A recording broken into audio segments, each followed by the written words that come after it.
আসসালামু আলাইকুম। সবাইকে আফরা টিচিং একাডেমি থেকে স্বাগত।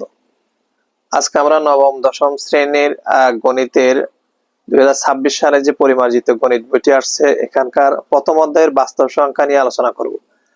বাস্তব সংখ্যার আজকের এই 2026 সালে যারা নবম শ্রেণীতে নতুন উঠছে তাদের জন্য মূলত এই ভিডিওটি। এখানে দেখো তোমাদের বইতে তৃতীয় পৃষ্ঠা এখানে একটি চিত্র দেওয়া আছে বাস্তব সংখ্যা সংক্রান্ত। এই চিত্রটা চার্টটা যেটা দিয়েছে এটা যদি তুমি ভালো করে জানতে পারো, বেসিক আলোচনাটা বুঝো, তাহলে এই বাস্তব সংখ্যা নিয়ে যত রকমের সমস্যা আছে আশা করি এটা ভালো করে যদি তুমি এই চার্টটা শিখতে পারো তাহলে সকল সংখ্যা নিয়ে যত রকমের সমস্যা আছে তোমার সবগুলো সমস্যার সমাধান ইনশাল্লাহ হবে। এখানে বাস্তব সংখ্যা বিষয়ে যে কথাগুলো বলা হয়েছে, বাস্তব সংখ্যা সব ক্লাসে দরকার আছে এখানে তোমার বাস্তব জীবনে চলার জন্য, এবং বিশেষ করে এই নবম দশম শ্রেণীর গণিতটা তুমি ভালো করে পারার জন্য প্রথম অধ্যায়ে যে বাস্তব সংখ্যার বিষয়ে কথা বলা আছে এটা সম্পর্কে ভালো করে তোমাকে জানতে হবে। এখানে যে চার্টটা দেওয়া আছে এটা যদি পুঙ্খানুপুঙ্খানু তুমি ভালো করে শিখতে পারো, জানতে পারো, তাহলে অন্যান্য অধ্যায়ের যে অঙ্কগুলো আছে সেখানে তুমি ভালো করে শিখতে পারবে। এছাড়া বাস্তব সংখ্যা সংক্রান্ত বিভিন্ন নিয়োগ পরীক্ষায় বিভিন্ন ধরনের প্রশ্ন আসে, এবং তুমি একাদশ দ্বাদশ শ্রেণীতে উঠলো সেখানেও বাস্তব সংখ্যার বিভিন্ন বিষয় নিয়ে সেখানে অনেক রকমের অঙ্ক সেখানে তুমি দেখতে পাবে।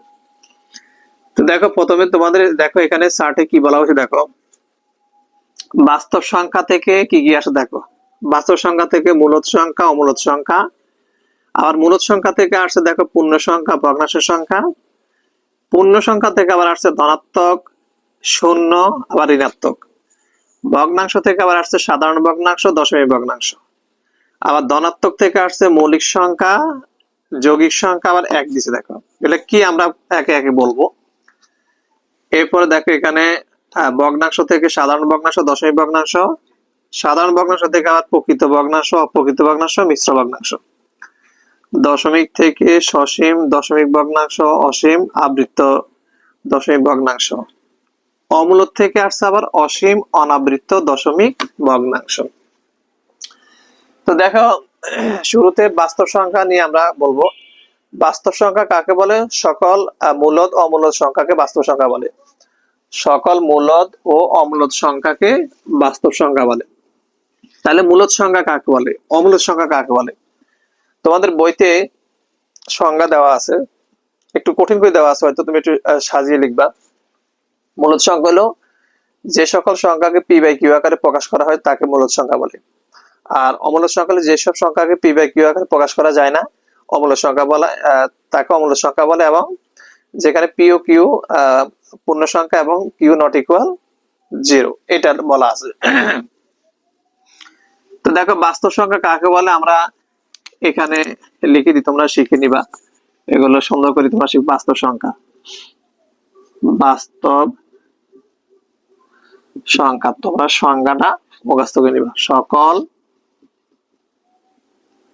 মূলদ ও অমূলদ, সকল মূলদ ও অমূলদ সংখ্যাকে বাস্তব সংখ্যা বলে। দেখো সংখ্যা নিয়ে অনেক রকমের কথাই আছে। এখানে সংখ্যা তোমাকে জানতে হলে অর্থাৎ বাস্তব সংখ্যা কোনগুলো, তুমি যদি অবাস্তব জানো, বাস্তব জানলে অবাস্তব বুঝে যাবা, অবাস্তব জানলে বাস্তব বুঝে যাবা। আসলে মূলত সংখ্যা দিয়ে অনেক কথা হয়। এখানে বাস্তব সংখ্যা আমরা লিখছি, দেখো এখানে দেখো 1 2 3 4 5 6 7 8 9 0। এইখানে যে সংখ্যাগুলো আমি লিখছি এখানে এগুলো সংখ্যা, মূলত সংখ্যা নিয়ে যে বাস্তব সংখ্যার কথাগুলো আসছে এই সংখ্যাগুলো তোমাকে আগে জানতে হবে। এখানে দেখো এই 1 থেকে 9 পর্যন্ত এগুলোকে বলা হয় সার্থক অঙ্ক, এগুলো হলো সার্থক অঙ্ক। আর শূন্যকে বলা হয় সহকারী অঙ্ক, সহকারী অঙ্ক। অনেক সময় শোনা যায় যে শূন্যের নাকি কোনো মূল্য নাই, কারা কারা যেন বলে যে শূন্যের কোনো দাম নাই। শূন্য ছাড়া তুমি কিছুই লিখতে পারবে না। শূন্য একটি সহকারী অঙ্ক, কিন্তু শূন্য দেখবা যে শূন্য ছাড়া তোমাকে যদি বলা হয় যে 20 এখান থেকে নিয়ে 20 সংখ্যাটি লেখো, তাহলে এখানে তুমি শূন্য ছাড়া কি 20 লিখতে পারবা? সেটা সহকারী অঙ্ক। তাহলে শূন্যটারও কিন্তু মূল্য আছে। 1 থেকে 9 পর্যন্ত হলো সার্থক অঙ্ক, শূন্য হলো সহকারী অঙ্ক। এখন এগুলো প্রত্যেকটি এক একটি অঙ্ক। আবার সংখ্যাও হতে পারে। এখানে মনে করো আমি 123 লিখলাম, এখানে মনে করো যে আমি কত লিখলাম, মনে করো যে 57 লিখলাম, এখানে মনে করো যে 99 লিখলাম, এইখানে মনে করো 45 লিখলাম। এগুলো কি লিখলাম? সংখ্যা। এটা 3 অঙ্ক বিশিষ্ট সংখ্যা, এটা 2 অঙ্ক বিশিষ্ট, এটা 2 অঙ্ক, এটা 2 অঙ্ক বিশিষ্ট সংখ্যা। এগুলো 1 অঙ্ক বিশিষ্ট, এগুলো সংখ্যা। এগুলো কিন্তু সংখ্যা, কিন্তু এগুলো 1 অঙ্ক বিশিষ্ট যেহেতু আছে সেজন্য অঙ্ক। এই সংখ্যাগুলো দিয়ে আমরা কোটি কোটি লক্ষ লক্ষ হাজার হাজার যত সংখ্যা লেখা যায়, এগুলো দিয়ে মূলত আমরা লিখি। এখন এগুলো সংখ্যা আবার অঙ্ক। আবার এইখানে যে এইটাকে তুমি কিন্তু অঙ্ক বলতে পারবা না, এটা সংখ্যা। এই জন্য বলা হয় সকল অঙ্কের সংখ্যা, কিন্তু সকল সংখ্যা অঙ্ক নয়।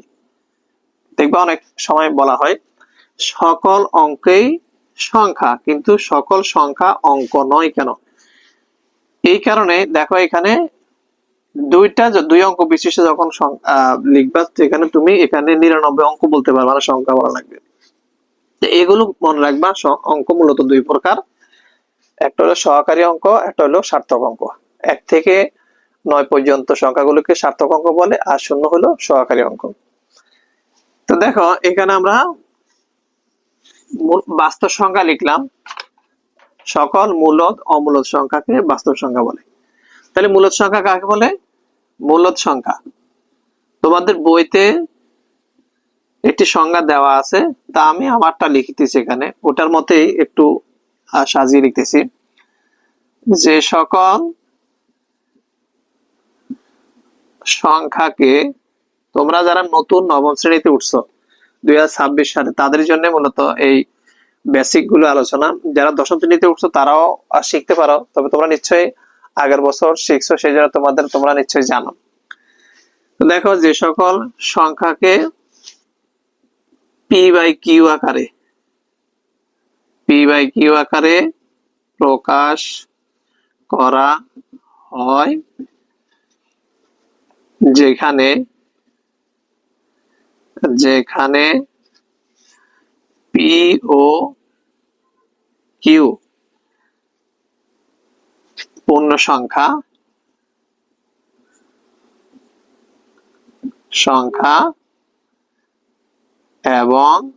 p ও q পূর্ণ সংখ্যা এবং q not equal 0, তাকে মূলদ সংখ্যা বলে। মূলদ সংখ্যা বলে। তোমাদের বইতে এটা আছে, যে সকল এখানে তোমাদের বইতে, আমার কাছে একটি বই আছে, সেই বইতে কিন্তু লেখা আছে। দেখো এখানে বইতে বলা আছে p/q আকারে সংখ্যাকে মূলদ সংখ্যা বলা, p ও q পূর্ণ সংখ্যা। তা আমি আমার মতো লিখছি, দেখো যে সকল সংখ্যাকে p/q আকারে প্রকাশ করা হয়, যেখানে p ও q পূর্ণ সংখ্যা এবং q not equal 0, তাকে মূলদ সংখ্যা বলে। তুমি এটাও লিখতে পারো, তোমার বইটাও শিখতে পারো, তবে আমি আমার মতো করে সাজিয়ে লিখছি। এরপর দেখো অমূলদ সংখ্যা কাকে বলে। অমূলদ সংখ্যা ঠিক সেম ভাবে আমরা বলবো যে সকল সংখ্যাকে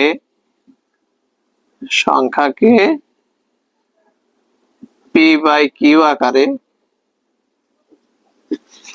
প্রকাশ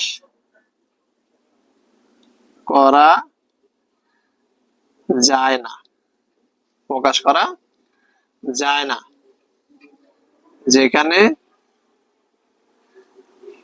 p ও q পূর্ণ সংখ্যা এবং q not equal 0, মানে q এর মানটা 0 হতে পারে না, তাকে কি বলা হয়? অমূলদ সংখ্যা সংখ্যা বলে। এখন এই যে আমরা লিখলাম পি বাই কিউ আকারে, এটার মানে কি? পি বাই কিউ আকার মানে কি? আবার তোমরা যারা নতুন নবম শ্রেণীতে উঠছো তারা চিন্তা করছো পি বাই কিউ আকার এটা মানে কি।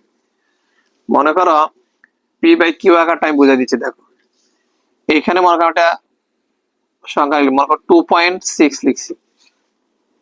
এখন এটাকে যদি তোমাকে ভাঙাইতে বলো, আমরা কিভাবে ভাঙাবো? মনে করো দশমিকের জন্য একটা 1 লিখবো, দশমিকের পরে কয়টা শূন্য, কয়টা ঘর? একটা, এক ঘরের জন্য একটা শূন্য লিখবো। তাহলে কত হলো? এরকম একটা ভগ্নাংশ আকার হয়ে গেল। এখন আমি যদি এই 26কে যদি পি ধরি মনে মনে, 10কে যদি আমি কিউ ধরি, তাহলে দেখো পি বাই কিউ হয়ে গেল, পি বাই কিউ আকারে প্রকাশ হয়ে গেল। মানে এই যে সংখ্যাটাকে পি বাই কিউ আকারে প্রকাশ করতে পারছি, তাহলে 2.6টা একটি মূলদ সংখ্যা।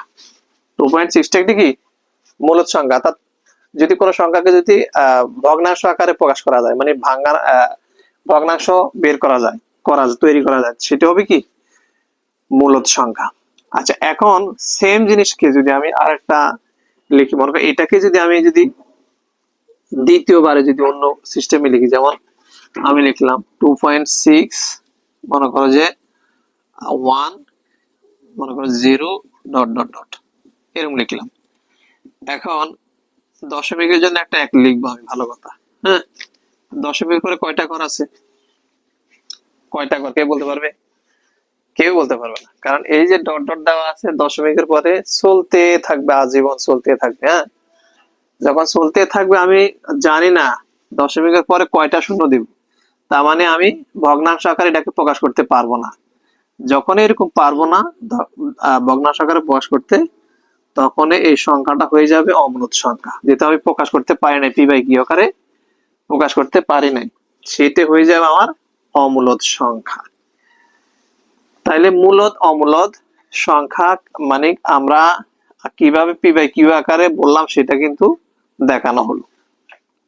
অর্থাৎ পি বাই কিউ আকারে প্রকাশ করতে পারলে, ভগ্নাংশ আকারে প্রকাশ করতে পারলে মূলদ সংখ্যা, আর যদি ভগ্নাংশ আকারে প্রকাশ করতে না পারি সেটা হয়ে যাবে কি অমূলদ সংখ্যা।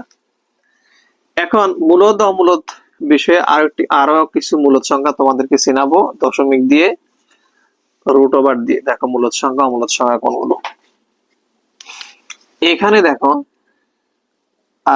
যেটা বললাম ভগ্নাংশ আকারে প্রকাশ করা গেলে, এবার রুট ওভার দিয়ে কিছু প্রশ্ন দিয়েছি। দেখো মনে করো এখানে লিখলাম √2, √3, মনে করো √5, √7, √11, তারপর √13, আবার এখানে লিখলাম √9, √16 লিখলাম, √25 লিখলাম, √ কত লিখলাম, মনে করো 36, এইরকম কিছু সংখ্যা লিখলাম। এখন দেখো এখানের ভিতরে যে √ দিয়ে আমি কতগুলো সংখ্যা লিখলাম, এই সংখ্যাগুলোর ভিতরে কিন্তু মূলদ সংখ্যা আছে, অমূলদ সংখ্যা আছে। এখন আমি কিভাবে বুঝবো যদি সবগুলোর উপরে রুট, তাহলে কোনটি মূলদ সংখ্যা কোনটি অমূলদ সংখ্যা কিভাবে বুঝবো? হ্যাঁ দেখো, এই বেসিকটি তোমরা শিখে রাখো।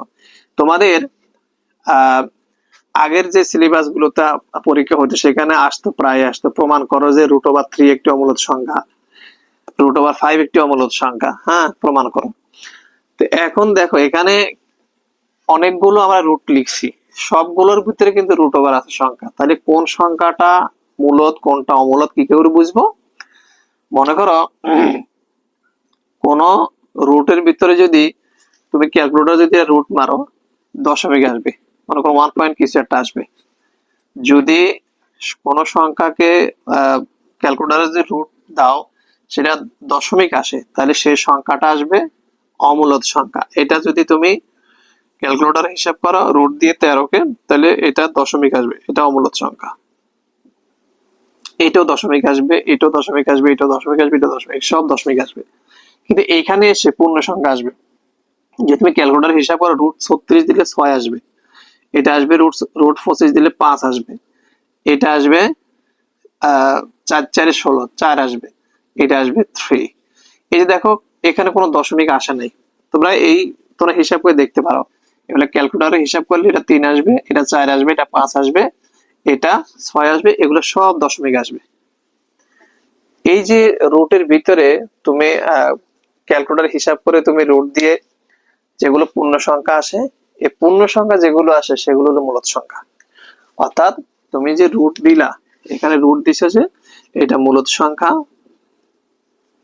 এগুলো সব মূলদ সংখ্যা, এগুলা সব মূলদ সংখ্যা, এগুলা সব মূলদ সংখ্যা।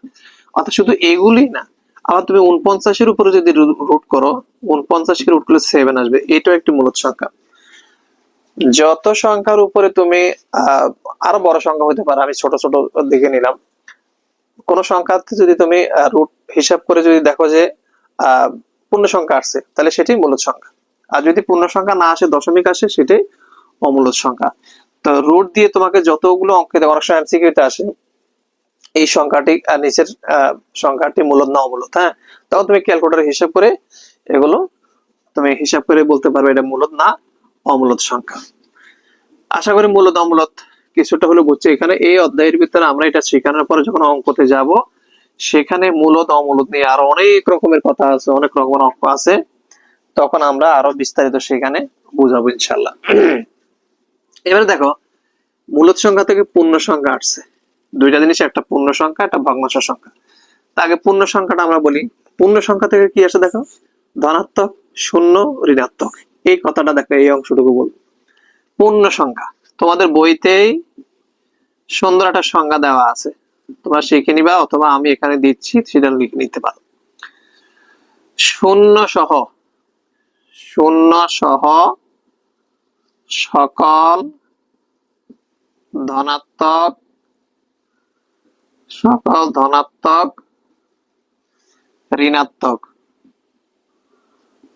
ঋণাত্মক ও অখণ্ড, অখণ্ড সংখ্যাকে, অখণ্ড সংখ্যাকে পূর্ণ সংখ্যা বলে, পূর্ণ সংখ্যা বলে। যেমন আমরা উদাহরণ দিয়েছি, যেমন ডট ডট ডট, মনে করো -4, -3, -2, -1, 0, 1, 2, 3, 4, 4 ডট ডট ডট। বলছে কি, শূন্য সহ সকল ধনাত্মক, শূন্য সহ মানে শূন্য একটি পূর্ণ সংখ্যা, মনে রাখবে শূন্য একটি পূর্ণ সংখ্যা। শূন্য সহ সকল ধনাত্মক, ঋণাত্মক ও অখণ্ড সংখ্যাকে পূর্ণ সংখ্যা বলে। এখন এখানে এখানে -4 মানে -5 আছে, -6 আছে, এরকম ভাবে মাইনাস যেতে থাকবে, কোথায় গেছে তুমি আমি জানি না। সেম ভাবে ডান দিকে 1 2 3 4 ডট ডট ডট মানে চলতে আছে 5, এরকম। তাহলে এই যে শূন্য সহ সকল ধনাত্মক, একটা কথা আছে এখানে, অখণ্ড, অখণ্ড মানে কি, এটা দশমিক হইতে পারবে না, এটা পূর্ণ সংখ্যা না। আবার ভগ্নাংশ হইতে পারবে না, এরকম হইতে পারবে না, এরকম হইতে পারবে না। অর্থাৎ ভগ্নাংশ হইতে পারে, অখণ্ড মানে ভাঙ্গা, পূর্ণ হইতে হবে, পূর্ণ মানে গোটা গোটা, সেটা মাইনাস হোক আর প্লাস হোক। ধনাত্মক মানে প্লাস, ঋণাত্মক হলো মাইনাস। শূন্য সহ, মনে রাখবে শূন্য একটি কি সংখ্যা, পূর্ণ সংখ্যা। এই কথাটা বলছে, পূর্ণ সংখ্যা থেকে কি কি আসছে, ধনাত্মক, এই যে শূন্য দিছে, আবার ঋণাত্মক, এটা বলা হয়েছে। শূন্য সহ সকল ধনাত্মক, ঋণাত্মক, অখণ্ড সংখ্যাকে পূর্ণ সংখ্যা বলে, যেখানে কখনো অখণ্ড অর্থাৎ দশমিক আসতে পারবে না, ভগ্নাংশ আসতে পারবে না। এবার দেখো, ভগ্নাংশ থেকে সাধারণ ভগ্নাংশ আসছে, সাধারণ ভগ্নাংশ, দশমিক ভগ্নাংশ। তো দেখো, এখানে আমরা আগে এই পূর্ণ সংখ্যার কাজটা শেষ করে দিচ্ছি। দেখো, এই পূর্ণ সংখ্যা ধনাত্মক থেকে, আবার ধনাত্মক মানে এই অংশটুকু থেকে আবার এখানে মৌলিক সংখ্যা আর এক দিছে, যৌগিক সংখ্যা আসছে। দেখো খেয়াল করো, এখানে মৌলিক সংখ্যার কথা বলছে। মৌলিক সংখ্যা সম্পর্কে বিভিন্ন ক্লাসে অঙ্ক থাকে, ষষ্ঠ থেকে নবম, দশম, একাদশ, দ্বাদশ এবং তোমার বাস্তব জীবনে চলার জন্য মৌলিক সংখ্যা সবসময় দরকার হয়। এবং তোমার নিয়োগ পরীক্ষা যদি দিতে যাও, সেখানেও কিন্তু মৌলিক সংখ্যার বিষয়ে অনেক রকম প্রশ্ন আসে। তো মৌলিক সংখ্যা এখানে চিন্তা হবে, মৌলিক সংখ্যা বলতে মৌলিক সংখ্যা কাকে বলে, একের বড়, একের বড় এক না, একের বড় যে সকল সংখ্যার এক এবং ওই সংখ্যা ছাড়া একাধিক গুণনীয়ক নাই তাকে মৌলিক সংখ্যা বলে। যেমন কিভাবে, একের বড় মানে এক লিখবো না, 2, দেখো 2 একে 2, 2 কে কিন্তু কিছু কোনো গুণনীয়ক নাই। 2 এর পরে 3 দাও, 3 ইন্টু 3 একে 3, যদি আমি দেখো 4 যদি দিই, 4 একে 4, 4 কে কিন্তু আরো গুণনীয়ক করা যায়, 2 দ্বিগুণে 4। আর যদি 5 করি, 5 একে 5, 5 কে কিন্তু আর কোনো গুণনীয়ক বের করা যায় না। 6 যদি লিখি, 6 একে 6, 6 কিন্তু আরো গুণনীয়ক যায়, যেমন 3 দ্বিগুণে 6। আবার 7 যদি লিখি, 7 একে 7, 7 এর কিন্তু আর কোনো গুণনীয়ক নাই। তাহলে আমাদের এটা হলো মৌলিক সংখ্যা 2, 3, 4, 5, কত 7 এরকম। আবার এরপর আসবে কি 11, 13, 17, 19 এরকম যে সংখ্যাগুলো আছে সেগুলোকে বলা হয় কি মৌলিক সংখ্যা। এই মৌলিক সংখ্যা। আর একটা হলো যৌগিক, এটা যৌগিক না মৌলিক না, একটা আলাদা একটা সংখ্যা যোগ, আর বাকি সবগুলো যৌগিক সংখ্যা। যেটা যৌগিক তোমাকে এখানে লিখে দিচ্ছি তারা যৌগিক সংখ্যা। এখানে দেখো এমসিকিউ তে আসে সবচেয়ে ছোট মৌলিক সংখ্যা কোনটা, 2। আবার পৃথিবীতে একটাই জোড় মৌলিক সংখ্যা আছে, সেটা হলো কি 2। এরকম অনেক সময় এমসিকিউ তে আসে। তো এই ধনাত্মক থেকে এই মৌলিক সংখ্যা গুলো তোমাকে চিনে রাখতে হবে। মৌলিক সংখ্যা দিয়ে তোমাদের দ্বিতীয় অধ্যায় যে সেট ও ফাংশন অধ্যায় যেখানে আছে সেখানে গেল মৌলিক সংখ্যা দিয়ে অনেক রকম সেট দেওয়া আছে। তো এগুলো তুমি না জানলেন কিন্তু ইয়ে করতে পারবে না। আবার এখানে পূর্ণ সংখ্যাকে কিন্তু পূর্ণ সংখ্যা যেটা আমরা বলছিলাম, পূর্ণ সংখ্যা কিন্তু জেড দ্বারা প্রকাশ করা হয়। পূর্ণ সংখ্যাকে জেড দ্বারা প্রকাশ করা হয়, জেড। এখানে যে আমরা এটা লিখছি যে এখানে যেমন আমরা যদি জেড জেড সমান দিতে পারি, জেড মানে পূর্ণ সংখ্যা, এটা মনে রাখবা। আচ্ছা, এরপরে দেখো এটা গেল।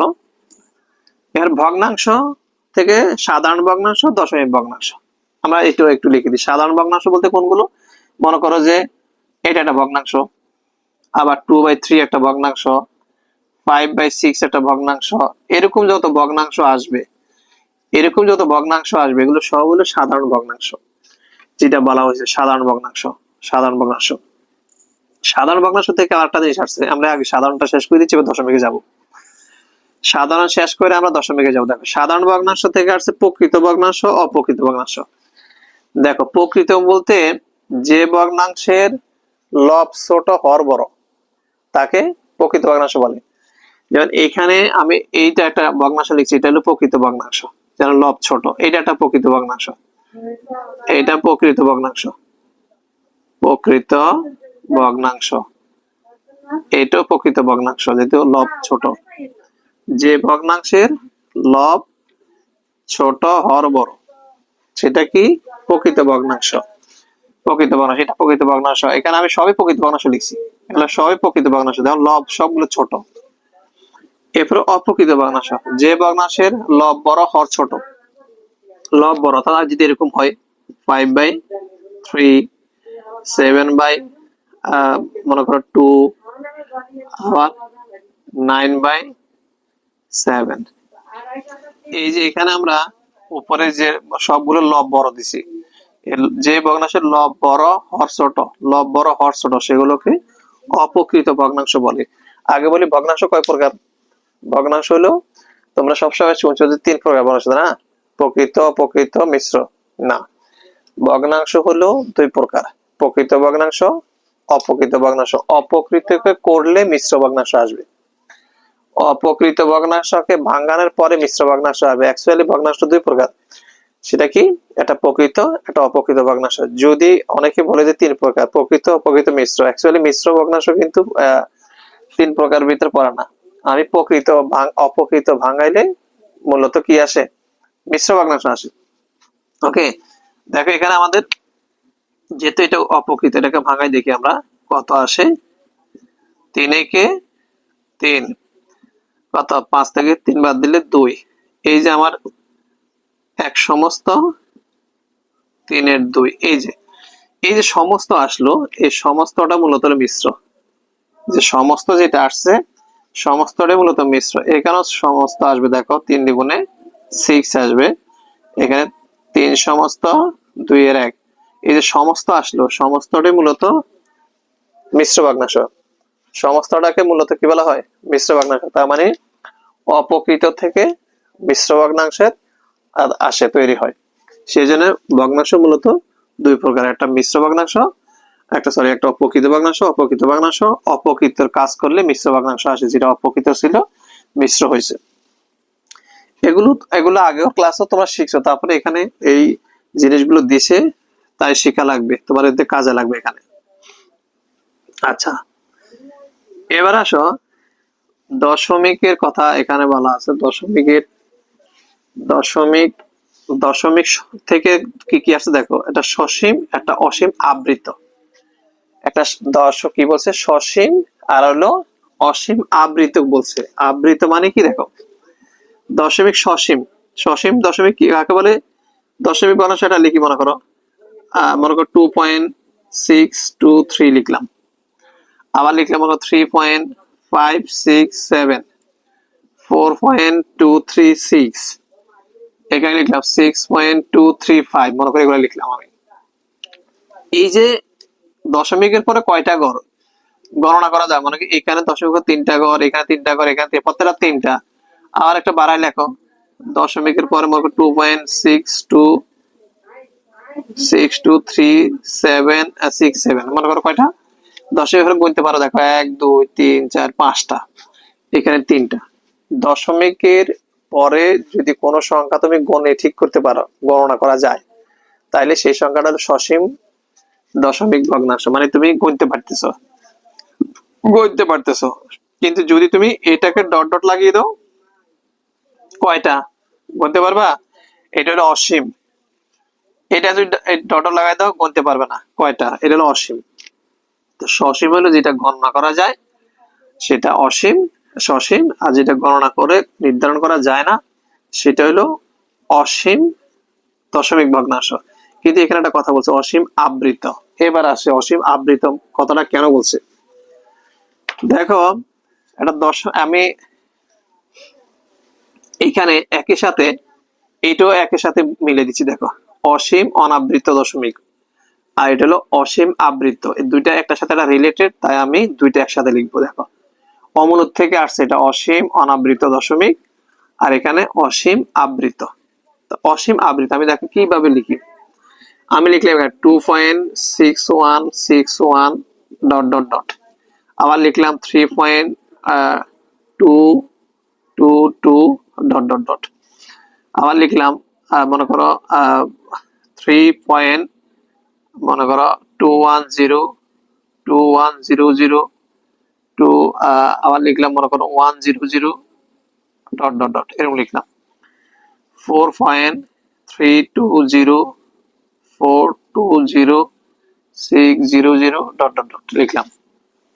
আবার এখানে লিখলাম মনে করো 3.1616 ডট ডট ডট, এখানে লিখলাম মনে করো 5.620420 ডট ডট ডট